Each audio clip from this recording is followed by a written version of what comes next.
अब यहां पर हम भैरव की भी कथा सुनाएंगे। आप गए हो कभी काशी? हैं?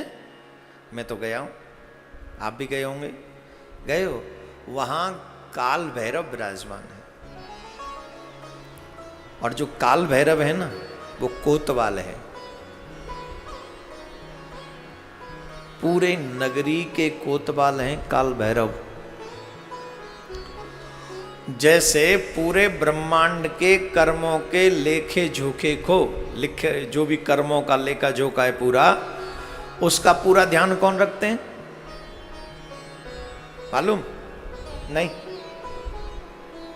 चित्रगुप्त। कौन रखते हैं? चित्रगुप्त। तो काशी में चित्रगुप्त नहीं करते हैं लेखा जोखा। काशी का पूरा लिखा पढ़ी, आपके कर्मों की देख रेख कौन करते हैं? काल भैरव। अब पहले तो ये सुन लो काल भैरव हैं कौन। पहले इनकी ये कथा सुनो। काल भैरव भगवान शिव का ही रुद्र अवतार है। ये अवतार कब लिया भगवान ने? आपको याद होगा, हमने एक दिन आपको कथा सुनाई थी कि ब्रह्मा जी कह रहे मैं बड़ा, और नारायण कह रहे मैं बड़ा।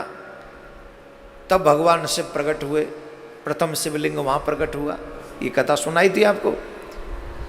उसी बीच में जब वेदों से ये पूछा गया कि भाई आप ये बताओ कि ब्रह्मा जी बड़े हैं कि शंकर जो है क्या नाम है नारायण बड़े हैं, तो वेदों ने कहा कि उन्होंने दोनों से कहा कि नहीं कोई और है। तो ब्रह्मा जी ने वेदों की बात नहीं मानी, तो लड़ पड़े। एक मुख ने ब्रह्मा जी के, एक मुख ने शिव जी की निंदा की। फिर भगवान शिव भी आ गए, तब भी बात नहीं मानी। तो फिर भगवान के अंश से अवतार प्रकट हुआ काल भैरव का। उनका रंग कैसा है? बोले काले गोलतार से भी भयंकर काला, नेत्रों से अग्नि बरसती हुई। सूर्य भी उनके तेज को बर्दाश्त नहीं कर सकता, ऐसा है काल भैरव। हाथ में दंड है, हाथ में दंड है। उनके उस तेज को सूर्य भी नहीं बढ़ता। हम और आप सूर्य को देख नहीं पाते है ना। सुबह सुबह ही जब निकले आए तो आप आंख, सुबह सुबह ही आप देखने की कोशिश करो, आप नहीं देख पाओगे, आंखें अपने आप बंद होने लग जाती हैं। तो सूर्य का तेज कितना है, वो सूर्य भी काल भैरव को नहीं देख पाते, इतना तेज है। आंखों से अंगारे जैसे बरसते हैं। अब पता है क्या किया? काल भैरव प्रकट हुए भगवान के अंग से ही, और अपनी इस अंगुली की, कनिष्ठ की उंगली के नाखून से ब्रह्मा जी का 5वां सर, नाखून से। शक्ति और पावर के विषय में सोचो, ब्रह्मा जी का। हम जैसे तुम जैसों का नहीं। जो लोग कह देते हैं I don't believe in God, मुझे तो उन पर हंसी आती है। हमें भगवान को मैं तो नहीं मानता। मत मानो भैया, आप मानो, पर एक बात बताएं, तुम भगवान को नहीं मानते, पर भगवान छोटी सी बीमारी भेज दे ना, फिर भगवान के अलावा कोई याद भी नहीं आता है। नौकरी छूट जाए तो भगवान ही याद आते हैं, बिजनेस ठप्प हो जाए तो भगवान ही याद आते हैं, जब घर वाले चार डंडा मार के घर से निकाल दें तो सिर्फ भगवान ही याद आते हैं। अभी तो भगवान ने सब दे रखा है, और जब तक दे रखा है तब तक फूली फूली मिल रही है ना अभी, तो अभी क्यों मानोगे भगवान को? और जब भगवान कर देंगे सूदो, अपने आप भगवान याद आएगा। पर वाह कितने दयालु हैं ठाकुर जी, इस पे भी कितनी दया करते हैं। अरे तू नहीं मानता कोई बात नहीं, तेरी मर्जी, पर मेरा काम है, मैं तेरा कल्याण करूंगा। राधे राधे बोलना पड़ेगा, ऐसे नहीं। थोड़ा जोर से बोलिए। मैं कहाँ था जी? कनिष्ठ की उंगली के नाखून से ब्रह्मा जी का 5वां मुख जो है वो काट दिया। अब देखो ताकत कितनी है, सिर्फ नाखून से। अब कोई बात नहीं, नाखून से काट दिया। हुआ क्या कि अब वो ब्रह्मा जी का सर इन्हीं के हाथ से ही लिपट गया, अब हाथ से छूट नहीं रहा है। ब्रह्मा कौन है? ब्राह्मण। लग गई ब्रह्म हत्या। कौन सी? ब्रह्म हत्या। अब छूटे ही ना, भैरव खूब करें यूं यूं, छूट जा छूट जा, बोले ना। अब शिव जी के आगे भैरव बाबा खड़े हो गए, बोले प्रभु अब मैं क्या करूं, ये छूटे नहीं, इसको लेके डोलूं? बोले तीर्थ करो। हत्याओं का प्रायश्चित क्या है? आपने अभी, हम कल आपको, कल या जब भी प्रसंग आ जाए कल ही सुनाएंगे संभवतः, गौ हत्या का प्रायश्चित क्या है। तो जो पाप हमसे होते हैं उन सब के प्रायश्चित भी हैं, और ये प्रत्येक पाप जो हो गए हमसे, उन पापों का प्रायश्चित जीते जी कर लेना चाहिए। अदरवाइज वो पाप हमारे साथ जाते हैं और वो भोगने पड़ते हैं। इसलिए हमारे ऋषि मुनियों ने, हमारे संत महात्माओं ने पाप के प्रायश्चित भी बनाए, अगर ये पाप हो जाए तो तुम ये करो। तो ब्रह्म हत्या हो गई है, अब क्या करें? इस ब्रह्म हत्या से मुक्ति कैसे मिले? तो ब्रह्म हत्या से मुक्ति पाने के लिए शिव ने भैरव से कहा कि आप तीर्थ करो। अब प्रत्येक तीर्थ में भैरव गए, कभी यहां जाएं, कभी वहां जाएं, कभी वहां जाएं, अनेकों तीर्थों में भैरव गए, अनेकों तीर्थों। लेकिन चिपके हुए हैं, वो सर नहीं हट रहा है, सर चिपका हुआ है। अब क्या करें? विष्णु भगवान के पास गए, नारायण भगवान के पास, प्रभु यह कैसे हटाऊं? बोले एक काम करो, काशी चले जाओ। अच्छा, एक कथा ऐसी भी आती है कि शिव जी ने ब्रह्म हत्या को कन्या के रूप में भैरव के पीछे लगा दिया कि जहां जहां ये जाए वहां वहां पीछा करो इसका, इनका पीछा करो, देखना कहीं कोई बात हो तो बताना, लेकिन एक बात याद रखना। क्या? बोले काशी में प्रवेश मत करना, अगर तुम काशी में प्रवेश कर गई ना तो ब्रह्म हत्या की भी हत्या हो जाएगी, काशी मत जाना। बोल ठीक। उधर में भैरव ने नारायण भगवान से पूछा कि मैं इस ब्रह्म हत्या से मुक्त कहां होऊंगा? तो नारायण भगवान ने कहा कि अगर तुम ब्रह्म हत्या से मुक्त होना चाहते हो तो तुम्हें सीधे काशी चला जाना चाहिए। नारायण भगवान की बात को मानकर भैरव काशी के लिए प्रस्थान करते हैं। उन्हें भी वो कन्या पीछे दिख रही थी आती हुई, लेकिन जैसे ही काशी में प्रवेश किया वो कन्या अदृश्य हो गई, और काशी में पहुंचते ही वो सर अपने आप धड़ाम से गिर पड़ा। और काल भैरव को ये बात निश्चय हो गई कि यहां आकर तो ब्रह्म हत्या भी समाप्त हो जाती है, इसलिए मैं ये स्थान पर अब हमेशा रहूंगा। तो काल भैरव उस काशी में विराजमान हो गए।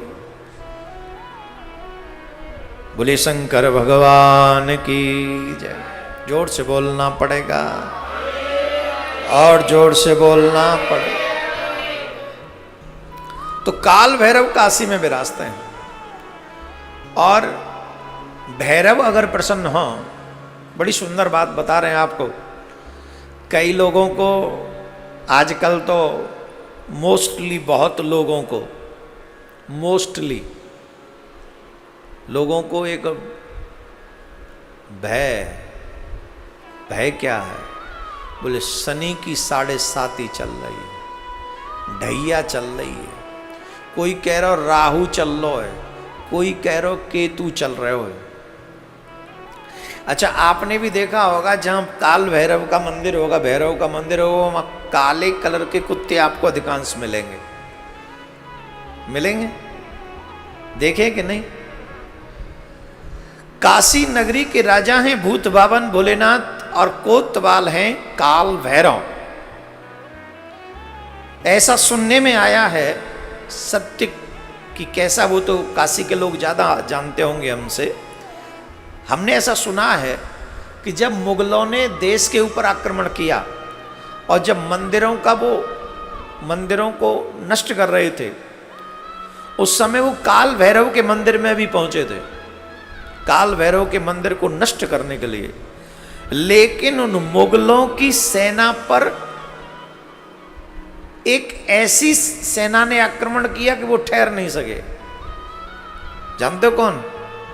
वहां तमाम काले कलर के श्वान जो थे, उन्होंने उनके ऊपर आक्रमण किया और भगाया उनको वहां से।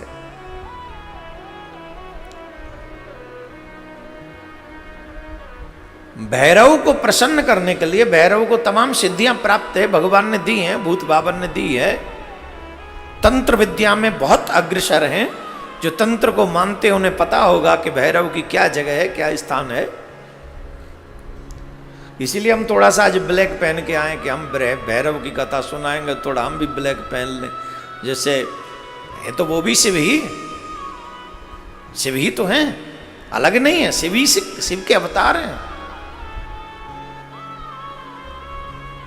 और काला कलर इन दोनों को बहुत प्रिय है। बाबा भोलेनाथ को भी प्रिय है और हमारे कन्हैया को भी प्रिय है। काली कमली वाला मेरा यार है, मेरे मन का मोहन वो दिलदार है। लेकिन हम पीला भी डाल के आए हैं, इसलिए आज बृहस्पतिवार है ना, गुरुवार है। जिनका गुरु स्ट्रांग होता है, सारी ग्रह स्ट्रांग रहती हैं उनके। इसलिए जीवन में गुरु को प्रसन्न करने की कोशिश करो। तो जिनके गुरु प्रसन्न होते हैं, वहां शनि राहु केतु कृपा बनाए रखते हैं। लेकिन कई लोग कहते हैं कि हमारे ऊपर शनि की 7.5 चल रही है, तो आज हम आपको शनि का एक अचूक उपाय बताते हैं। शनि को शांत करने का, राहु को शांत करने का, केतु को शांत करने का बताएं कि रहने दें? हाँ, सबको तो वही मतलब की बात चाहिए। कथा कम सुनाया करो, ऐसे उपाय हमें ज़्यादा बताया करो, इनमें बड़ा आनंद आता है। अच्छा, ऐसे ही लोग ज़्यादा सुनना भी चाहते हैं, ऐसी वीडियो भी लोग ज़्यादा देखते हैं। ऐसी बातें बताते रहो इनको, लक्ष्मी कैसे बढ़ेगी, किसी को बस में कैसे करना है, ऐसी ऐसी बातें सुनाओ, बड़े मन से सुनते हैं। चलो बताते हैं। आपके शनि राहु केतु, ये तीनों ही ग्रह थोड़ी सी, इनको शांत कैसे किया जाए? उपाय है। जिनके शनि की 7.5 चल रही हो, अब वो चाहते हैं कि शनि हमारा ठीक हो जाए, तो उनको चाहिए कि रोटी में तेल लगाकर, घी नहीं, रोटी में तेल लगाकर काले कुत्ते को खिलाएं शनिवार के दिन। वो काले कलर का मिल जाए तो बहुत अच्छी बात है। काले कलर के कुत्ते को शनिवार के दिन रोटी खिलाएं और ऐसे 5-7 शनिवार करें, तो उससे जो शनि का प्रकोप है आपके ऊपर नहीं होगा। राहु केतु को भी शांत करने के लिए कुत्ते को, काले कलर के कुत्ते को हो सके तो मीठी पूड़ी खिलाएं। वहां तेल लगी हुई रोटी शनि को ठीक करने के लिए, राहु केतु को ये मीठी पूड़ी खिलाएं, उससे राहु केतु शांत होंगे। एक और बात बता दें, जो हमारे यहाँ और कई बातें दिमाग में घूम रही हैं इस समय, मैं सोच रहा हूँ क्या क्या बोलूँ, क्या क्या बोलूँ। बोलने के लिए तो बहुत कुछ है ना, ये शनि राहु केतु ही चल रहे हैं अभी, तो उसी पे बोलना है।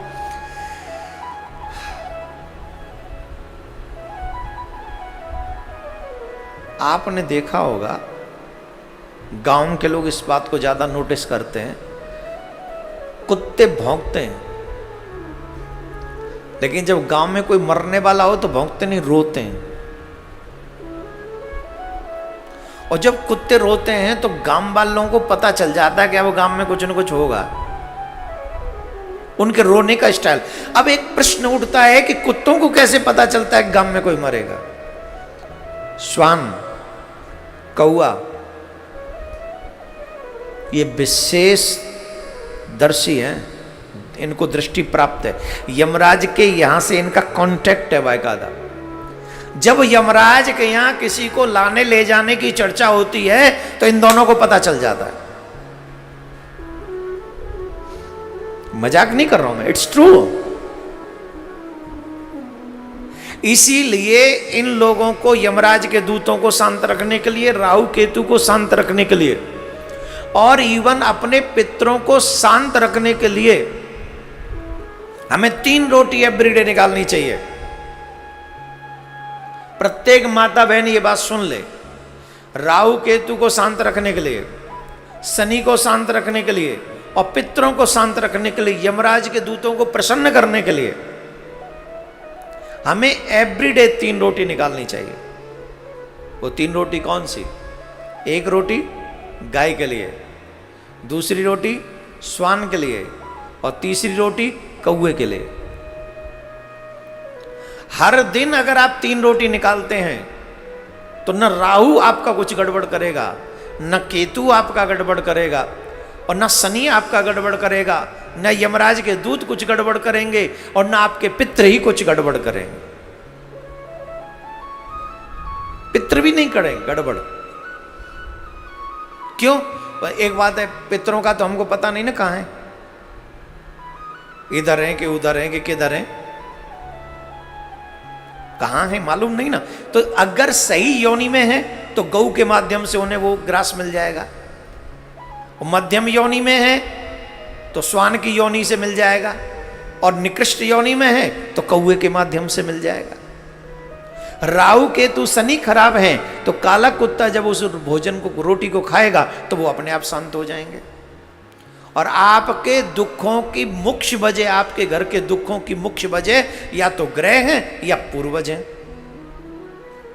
आपके दुख की वजह आपके कर्म भी हो सकते हैं, बड़े छोटे मोटे नहीं, बड़े बड़े, लेकिन प्रमुख जैसे घर में धन की वृद्धि न होना, घर में हमेशा कलेश रहना, घर में हमेशा बीमारियां रहना, बिजनेस का डेवलप न होना, और मन में अशांति रहना, भाई भाई में लड़ाई होना, ये आपके पितरों की लड़ाई कुपित होने का ही एक रीजन है। तो उनको प्रसन्न करने के लिए बड़ा सिंपल सा तरीका है, 3 रोटियां एवरीडे निकालो। एक गाय को खिला दो, एक कुत्ते को खिला दो, और एक कौवे के लिए खिला दो। आपके घर की सारी समस्याओं का इलाज 3 रोटियों में।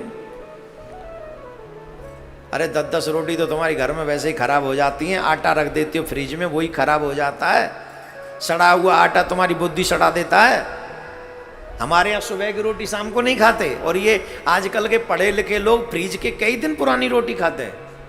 दाल बच जाए धर दे फ्रिज में, सब्जी बच जाए धर दे फ्रिज में, दूध बच जाए धर दे फ्रिज में, रोटी बच जाए धर दे फ्रिज में, आटा बच जाए धर दे फ्रिज में। अपने आप आइए ना धर दे फ्रिज में।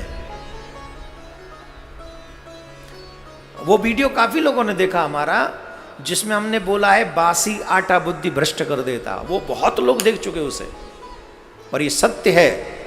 अगर चाहते हो तुम्हारे घर में शांति सुख समृद्धि बनी रहे तो कभी बासी रोटी नहीं खानी चाहिए, और बासी आटा होता है वो भी कभी नहीं खाना चाहिए, उतना ही खाओ। लेकिन 3 रोटी अपने घर में अवश्य निकालो। बोलो राधे राधे।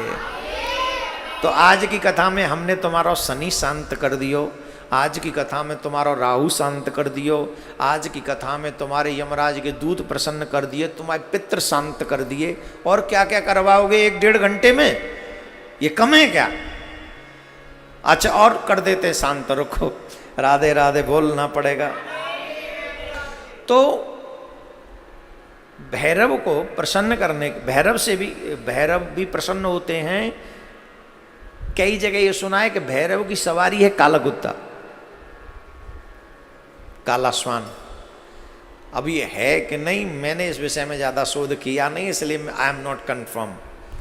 लेकिन इतना कहता हूं कि भैरव के प्रसन्न, अगर आप, शंकर भगवान भैरव का ही स्वरूप है, कोई अलग नहीं है। शनि की सवारी क्या है? हैं? किसी को पता है क्या है? कौआ है। यस, तो शनि तो अपने आप प्रसन्न हो जाएगा कौए की रोटी से।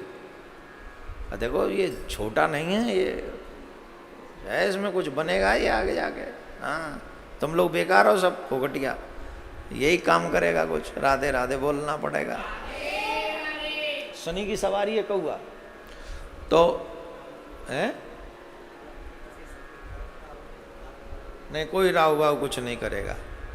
हाँ, अभी हम जो हैं, नहीं आप भी राहु को प्रसन्न करेंगे, घबराए नहीं। क्या कह रहे थे हम ये कह रहे थे कि भैरव भी प्रसन्न होते हैं काले कुत्ते को भोजन कराने से, रोटी कराने से। तो ये शनि भैरव काशी के कोतवाल है।